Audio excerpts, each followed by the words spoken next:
এতিয়া মোৰ মনটো চিন্তা লাগি আছে যে আই মাতৃসকলক গেছটো বিনা পইচাত দিব পাৰি নেকি। এতিয়ালৈকে মই পাৰা নাই, কিন্তু মোৰ মূৰত এইটো চিন্তা সোমাই আছে, যদি গেছতো অলপ দাম কমাই দিব পাৰি। এতিয়া উজ্জ্বলা গেছৰ দাম কিমান? 550, হয়নে নহয়? কিমান? 1000 হ'ল যাৰ উজ্জ্বলা নাই, যাৰ উজ্জ্বলা আছে তাৰ হ'ল 550 টকা, 950 হ'ল যাৰ উজ্জ্বলা নাই।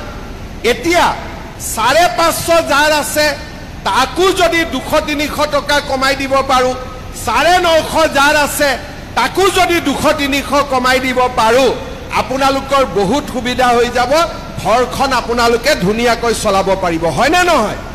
ঠিক কৈছো নে নাই? এতিয়া আমি আৰু এটা কাম কৰিব খুজিছোঁ। আমাৰ যে নিযুত মইনা স্কিম আছিলে, এতিয়াতো ছোৱালীবিলাক এইবাৰ পাছ হ'ব, ছেকেণ্ড ইয়াৰ পাব, ছেকেণ্ড ইয়াৰতো আমি নিযুত মইনা দিম, ফাৰ্ষ্ট ইয়াৰতো আমি নিযুত মইনা দিম। কিন্তু ল'ৰাবিলাকে কয় মামা আমাৰ কাৰণে একো নাই নেকি? ইও এটা ভেজাল যে ল'ৰাবিলাকৰ কাৰণেও কিবা এটা লাগে। এইবাৰ আমি কি কৰিছোঁ, যিমান ল'ৰাই BA BSc পাছ কৰিব, 1 বছৰটো চাকৰি নাপায়, পৰীক্ষা দি থাকিব লাগে।